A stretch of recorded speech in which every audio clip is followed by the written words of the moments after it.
A long time ago, before paved roads and skyscrapers, the American continent was a living mosaic of tribes and nations. These were peoples who walked in harmony with the earth, honoring every river, every tree, and every animal as part of a vast spiritual tapestry. For thousands of years, these cultures thrived, creating social, spiritual, and ecological systems that reflected the depth of their wisdom. They observed the stars to guide their journeys, listened to the winds to understand nature's messages, and sang to celebrate the very act of existence. But with the arrival of colonizers, much of this knowledge was lost. This is the story of wisdom that time almost made us forget, yet still echoes in the land, the rivers, and the hearts of many. Prepare for a journey through time where the voices of elders and the whispers of the earth can still be heard. This is a story of respect, harmony, and spirituality. This is the story of the indigenous peoples of the Americas. Before any border was drawn by foreign hands, the American continent was a vast mosaic of life. One continent, 1,000 peoples. From north to south, hundreds of nations flourished, each with its language, traditions, and unique way of interacting with the natural world.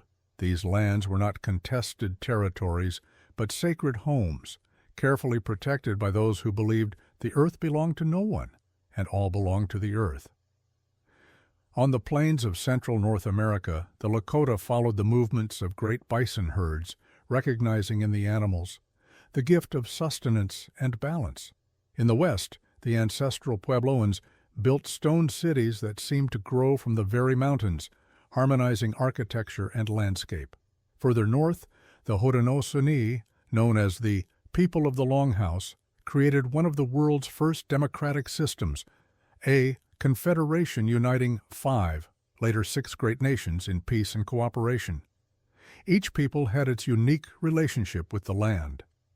For the Tupi-Guarani of the southern tropical forests, nature was a reflection of the sacred, and every river and mountain carried stories of gods and ancestors. Meanwhile, the Inuit of the glacial regions demonstrated their deep wisdom by adapting to the harshest climates, finding food and shelter where others saw only ice and desolation. These nations did not merely survive, they thrived. Trade networks connected distant tribes, enabling the exchange of goods, ideas, and stories.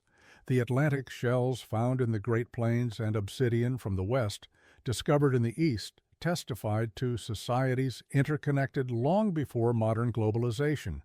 Yet more impressive than their trade routes or constructions was the shared philosophy among them, a profound respect for the interconnectedness of all things. They believed humanity was but one thread in the web of life, and breaking that balance would bring chaos to all. The American continent was not a wilderness to be conquered. It was a vibrant, complex world shaped by those who understood that true greatness lies in living in harmony with everything around them. One continent, 1,000 peoples, and a less in humanity. Still struggles to learn Native American tribes and nations were far more than mere human groups. They were complex societies, each with its governance systems, codes of conduct, and rituals ensuring internal harmony and collective survival. These organizations reflected profound wisdom about communal life, where each individual had their place and their contributions were recognized. Among the Haudenosaunee, known as the Iroquois Confederacy, governance was an impressive example of balance between central authority and local autonomy. This confederation, formed by 6 nations, was based on a system of consensus where tribal leaders convened in a grand council. Every decision was made not only with the present in mind, but also considering its impact on the next 7 generations. This long-term vision reflected respect for the continuity of life and nature. It was also a system that avoided tyranny and ensured every voice was heard, regardless of status or position. In the Southwest, the Hopi maintained a deeply spiritual and decentralized society. Each village was governed by a council of elders who collectively decided important matters. Their governance was intrinsically linked to spirituality, with many decisions guided by ceremonies and signs from nature. For the Hopi, leadership was not imposed, but recognized as a sacred duty. Moreover, their oral traditions ensured that spiritual and practical teachings were passed from generation to generation, preserving the essence of the community. Meanwhile, the peoples of the Northwest, such as the Tlingit and Haida, created social hierarchies marked by clans. These clans not only organized social life, but also dictated rights to land and natural resources. Each clan had its origin stories, emblems, and spiritual lineage celebrated in elaborate ceremonies like potlatches, feasts where wealth was distributed to reinforce alliances and demonstrate generosity.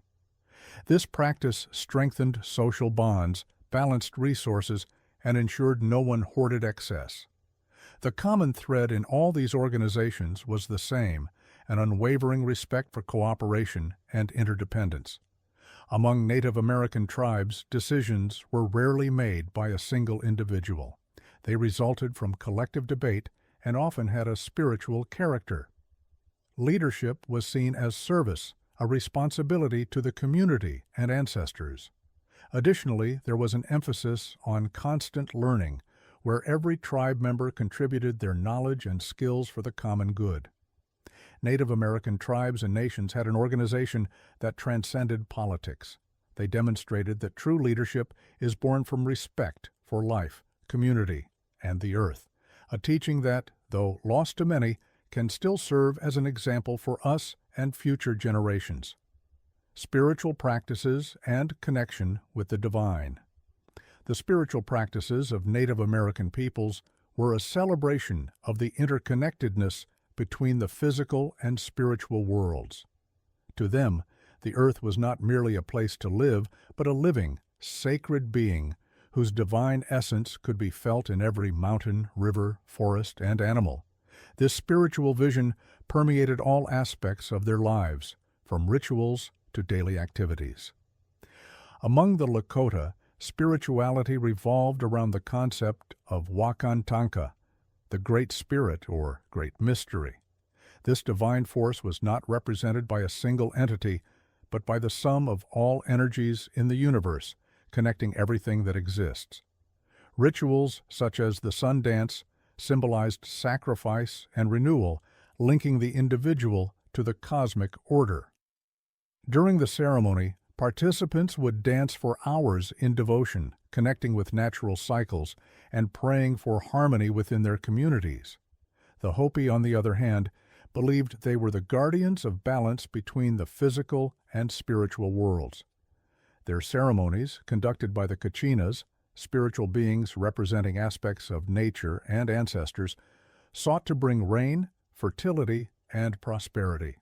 Every dance, every mask worn during rituals was a manifestation of respect for the sacred and a way to communicate with the divine. Balance and harmony were maintained through strict observance of rituals passed down through generations.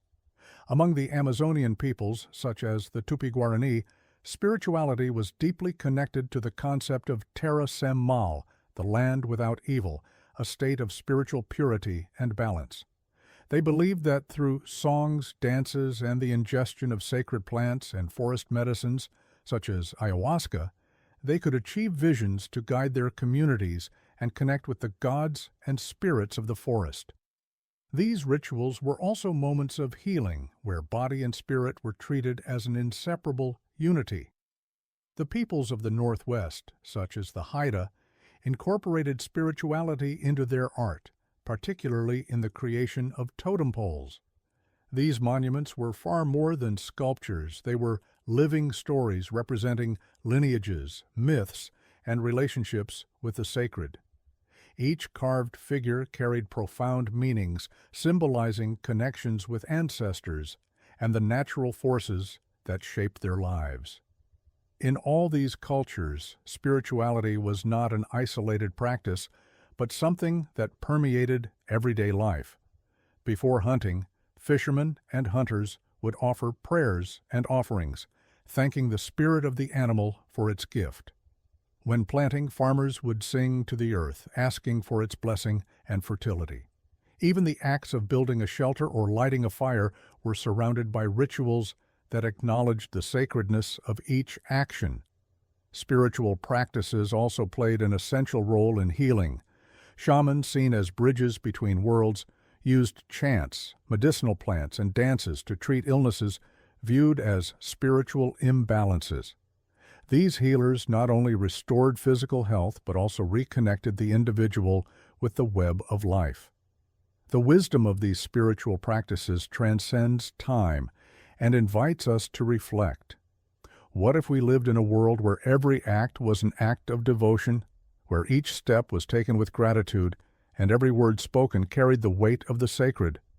Perhaps, like the Native American ancestors, we could rediscover our own connection with the divine. The philosophy of interdependence. The philosophy of interdependence was at the core of the Native American way of life.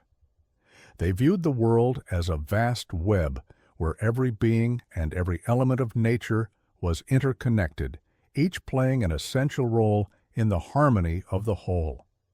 This vision was not just a spiritual belief, but a practical philosophy that guided their decisions and their relationships with the earth and each other. Among the Great Plains peoples, such as the Lakota, the concept of mitakuye oyas inji, all my relations, symbolized this connection. It did not refer only to human relatives, but to all forms of life, from the bison to the wind blowing across the prairies. The Lakota believed that harming any part of the web of life meant harming oneself. This belief was reflected in their respectful use of natural resources. Every part of a hunted animal was utilized, and rituals of gratitude were performed before and after the hunt. The Hopi, known as the People of Peace, lived this interdependence through their relationship with water and the arid lands of the Southwest. For them, survival depended not only on human labor, but on a sacred partnership with nature. Therefore, their agricultural practices were based on rituals that invoked rain, recognizing that without the help of natural elements, life would not be possible. This understanding shaped how they planted, harvested, and even shared food, always in harmony with natural cycles. This philosophy of interdependence also shaped their relationship with past and future generations. For Native Americans, time was not linear but cyclical. Ancestors were not distant. They lived in stories, rituals, and the land itself. Similarly, every decision was made with future generations in mind, aiming to preserve resources and balance for those yet to come. This concept of intergenerational responsibility is encapsulated in the Iroquois practice of considering the impact of every decision on the next 7 generations. Moreover, interdependence was lived daily in the sharing of responsibilities within communities. Everyone had a role, from the youngest to the elders, who were seen as living libraries of wisdom. Survival was not an individual endeavor, but a collective one, with each person contributing to the well-being of the group, whether by hunting, farming, teaching, or healing. The Native American philosophy of interdependence offers us a vital lesson. We are not isolated islands, but part of a vast web of relationships. They show us that caring for one another and for the earth is not just an ethical duty, but a necessity for survival and prosperity. In a world where disconnection and selfishness prevail, perhaps it is time to rediscover this ancestral wisdom and remember that, as they said, everything is connected. The lost wisdom and the echoes that remain. With the arrival of the colonizers, or rather the European invaders, the Native American peoples faced centuries of dehumanization and cultural loss. Sacred lands were invaded, destroyed, and desecrated. Languages were silenced, and spiritual practices were banned. The overwhelming force of colonization led to the destruction of countless traditions, yet it could not entirely extinguish the essence of the wisdom these peoples carried. Despite the hardships, many of their teachings still echo in the modern world, inspiring movements for justice and sustainability. During the 19th century, government policies such as native boarding schools in the United States and Canada had the explicit aim of eradicating indigenous cultures. Children were forced to abandon their languages, customs, and spirituality. Yet in secret, many families continued to pass down their traditions. The Lakota, for instance, kept alive the practice of the sun dance, a spiritual ritual symbolizing renewal and cosmic connection. Today, this ceremony stands as a powerful example of cultural resistance and a bridge between the past and the future. The Hopi preserve their prophecies, which warn of the dangers of ignoring humanity's interdependence with nature. They believe that the environmental and social imbalances we face today are the result of straying from sacred paths. These prophecies have become a guiding light for those seeking to restore harmony with the earth, offering a vision of hope rooted in respect and collective responsibility. The ancestral wisdom of the original peoples of America invites us to reflect on our own choices and priorities. Their teachings show us that true progress lies not in reckless exploitation, but in creating a balance that honors all forms of life.